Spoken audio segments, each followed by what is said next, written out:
आपण पनीरचे पराठे बघणार आहोत आज. पनीर म्हणजे तुम्हाला माहिती आहे, पाहुणे आले की पनीर. आता असं वाटतं पाहुण्यांसाठीच पनीर बनलं आहे. पनीर म्हणतो आपण त्याला, एवढी टेस्ट अशी काय खास नसते. दुधाचं असतं म्हणून थोडीशी ती टेस्ट असते, पण पाहुण्यांसाठी बनलं आहे एवढं नक्की. त्याच्यात मग आपण कधी काजू पनीर करतो आहे, वाटाणा पनीर करतो आहे, काहीतरी घालून करतो, काही हरकत नाही. आपली लोकसंख्या किती, आपली म्हणजे गाई म्हशी किती, आणि आता हा पनीर किती वापरतात.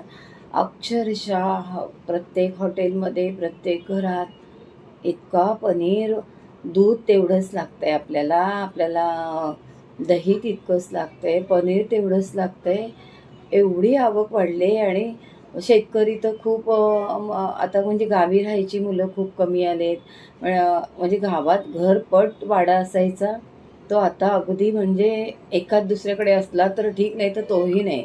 अगदी मी सांगते, माझ्या सासरी काहीतरी आहेत म्हणजे अजून गाई म्हशी वगैरे, पण माझ्या माहेरी तर अजिबात नाही.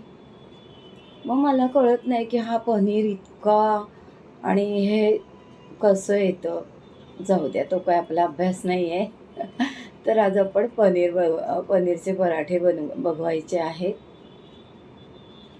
आणि ते पनीरचं काय जर आपल्याला पनीरचे पराठे बनवायचे असतील ना, तर तो आदल्या दिवशी आणून ठेवा किंवा एखाद दिवस आधी आणून ठेवा. कारण तो थोडा ठेवला ना की तो सेट होतो. त्याच्यात आपल्याला पाणी नाही जास्त घ्यायचं आहे. धुवूनच तो आदल्या दिवशी धुवूनच आपला फ्रीजमध्ये टाकून ठेवला तरी चालेल. आपण कधी कधी पाण्यात ठेवतो पनीर टिकण्यासाठी, तर तसं आपल्याला जर पनीर पराठा बनवायचा असेल तर तसा पनीर आपल्याला नाही चालणार. तो थोडा सेट झाला, आणून एक दिवस झाला, धुतला, आणि नंतर तो चांगला कॉटनच्या कपड्यामध्ये गुंडाळून ठेवला. थोडं पाणी ओढलं पाहिजे, कारण पनीरचे पराठे फाटण्याचं खूप हे असतं, म्हणजे ते फाटतातच असं होतं. त्यासाठी आपल्याला काही टिप्स देऊन मी तुम्हाला पनीरचे पराठे दाखवणार आहे. चला. नमस्कार. आपण पनीरचे पराठे बनवणार आहोत. हा थोडासा मसाला आहे, शक्यतो करा. काळी मिरी आहे, धणे आहे, बडीशेप आहे, आणि जिरं आणि लाल मिरची हलकंसं भाजून घ्यायचं. हे मी जिरं टाकलं वरून. हलकंसं भाजून घ्यायचं. एक दालचिनीचा तुकडा, आणि ते पण असं सरभरीत बारीक करायचं. आता घ्यायचं पीठ मळून आपण ते मसाला करून बाजूला ठेवला. आता पीठ घ्यायचं. 2 वाटी पीठ घेतलं. मीठ घेऊया. त्या पिठाला पण थोडीशी चव हवी आहे, कारण पनीर म्हटलं तर तुम्हाला मी आधी सांगितलंच की पनीरला काहीही चव नसते. थोडा ओवा घेतला दाबून, तो हे करून चुरडून, आणि आता आपण मऊसर पीठ भिजवलं. कारण आपलं बघा किती पनीर किती मऊ असतं ना, त्याप्रमाणे आपण मऊ पीठ भिजवायचं आहे. आता हळद घालते. बघा, पनीरचे पराठे आहेत, तुम्हाला व्हाईट हवे असतील, असे पिवळे वगैरे नको दिसायला, तर नाही घातली तर हळद तरी चालेल, पण तिखट मात्र घाला. नाही तर आपल्या बॅटरमध्ये तिखट जास्त वाढवा, कारण थोडंसं तिखटपणा हवं आहे. तर तिखटपणाशिवाय पनीरला पराठ्यांना चव नाही. आता हे आपल्या पिठावरती पीठ मळून झालं आहे. पिठावरती आपण थोडंसं तेल घालून असं छान मऊसूत करून ठेवूया. हे बघा कसं झालं आहे आपलं पीठ. आता आपली बॅटरची तयारी करूया. एक कांदा घेतला. आपल्याला जेवढं करायचं आहे तेवढं कांदा टाकायचा. तुम्हाला नाही जमला तर नका टाकू, मी म्हणते, पण कांद्याशिवाय मजा नाही. तर मग कांद्यामुळे आपले पराठे फाटतात. मग काय करायचं, तर कांदा बारीक चिरून घ्यायचा, आणि तो त्याच्यामध्ये मीठ घालून अगदी 15 मिनटं तरी ठेवायचं साईडला. 10-15 मिनटं ठेवायचं. त्याने काय होईल, कांद्याला पाणी सुटेल. मग ते आपण पाणी छान पिळून घ्यायचं, आणि मग त्या बॅटरमध्ये घ्यायचं. कारण काय, मिश्रणामध्ये घ्यायचं. आता हे असं कांद्याला मी मीठ लावून ठेवते. 10-15 मिनटं ठेवते. पीठ मळून घ्यायचं, किंवा आधी पीठ मळायच्या आधी आपण कांद्याला मीठ लावून ठेवायचं, आपल्याला वेळ नसेल तर. आता झालं पनीर छान किसून घ्यायचा. त्याचे असे मोठे हे राहतील असे नाही ठेवायचे. अगदी बारीकही किसणीवर किसायचं नाही, थोड्याशा मोठ्या किसणीवर किसायचं. म्हणून मी हे पनीरची नाही, आपली खोबरं किसायची किसणी घेतली. मिरची घ्यायची, तिला जर असं दाबून घ्यायचं म्हणजे ती चांगली मिक्स होईल. त्याच्यामध्ये थोडासा मिरचीचा तिखटपणा तर छान. आता ह्याच्यामध्ये काय आहे, पनीर घेतलं आहे किसून, आमचूर पावडर आहे, थोडं आपलं पुदिनाची पावडर आहे आणि कस्तुरी मेथीची पावडर आहे. अशा 3 पावडरी आपण घेतल्यात. आणि हे आपलं, मी तुम्हाला पिझ्झावरती सांगते ना ऑरेगॅनो, ते चवीसाठी आपण काही आपल्याला जी चव आवडते ते घेऊ शकतो. आता हे सगळं घेतलं. तिखटासाठी तिखट घ्या किंवा आपलं चिली फ्लेक्स घ्या काय, आणि चवीपुरतं, चवीने आपलं जसं असेल तर. बघा आपलं कांद्यातही मीठ होतं, तर ते सगळं बघून तुम्ही घ्या. असं पनीरमध्ये कधी जास्त शक्यतो मीठ होत नाही, कारण पनीर थोडं ओढून घेतो मीठ.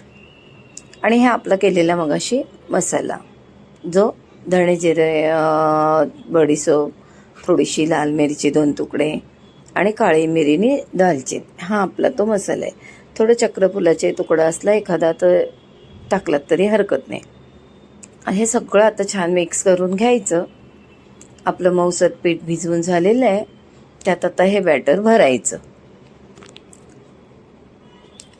छान पारी करा, मोदकाला करतो तशी केलीत तरी चालेल. आणि त्याच्यामध्ये आतमध्ये व्यवस्थित असं थोडंसं हलक्या हाताने दाबून, ते अगदी जोरात असं दाबायचं नाही. आणि पीठ लावलं तर काय होईल, जरा जे काय ह्याच्यात अजून थोडं बहुत पाणी असेल ते पण जास्त पिठात हे होणार नाही. असं आपलं पनीरचे पराठे तयार. पनीरला काय एवढी चव नसते, त्यामुळे आपल्याला त्याला चव आणण्यासाठी असं काही बरंच टाकावं लागतं. असं आंबटपणासाठी आमचूर पावडर नसेल तर आपला चाट मसाला आहेच, तो घालायचा व्यवस्थित. ऑरेगॅनो घालायचं, जे काय आपल्याला चवीचं वाटेल ते. आणि आपण तो केलाय मसाला, त्याने छान चव येते. धणे, बडीशेप आणि जिरा ह्याचा. आता हलक्या हाताने लाटा, कारण कांदा, मी म्हटलं कांदा फाटण्याचं मोठं, कांद्यामुळे पराठा फाटण्याचं खूप हे असतं, त्यामुळे ते थोडंसं जपा हलक्या हाताने. आणि हा पराठा लाटताना कसं करायचं, साईडने लाटायचं, त्यामुळे आपला पराठा फाटणार नाही. साईडने लाटत जायचं, असं त्याला साईडने मोठं करायचं. मधीच पटकन लाटणे फिरवायची नाही. तर आपला पनीर पराठा तयार.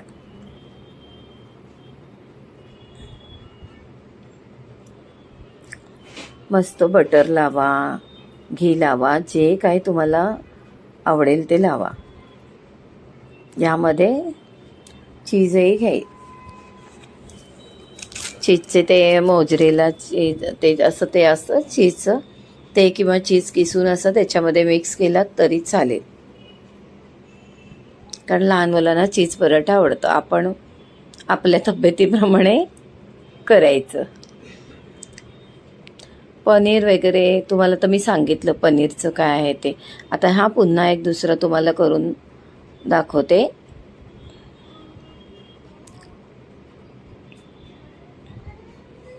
छान आपले पराठे असे पटपट पराठे करायचे. हे मी सकाळीच नाश्त्याला केलेले आहेत, पण सॅटरडे होता, सॉरी शनिवार होता.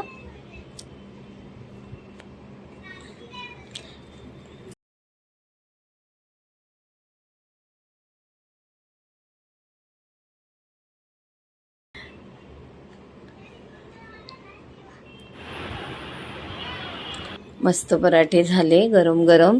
वरती बटरचा तुकडा ठेवा. आणि हे असे पीस केलेत ना, 4 भाग करून असे लहान मुलांना ठेवलेत तरी खूप छान वाटतात. हे बघा आतमध्ये कसा सारखा सगळीकडे पनीर लागलेला आहे. हे आपले झाले पनीरचे पराठे. पनीरचे पराठे बघितले, मी सांगितल्यासारखे करा, अजिबात तुमचे पराठे फाटणार नाहीत, काही नाही, छान होतील. लाईक करा, शेअर करा, सबस्क्राईब करा, करून बघा. नमस्कार.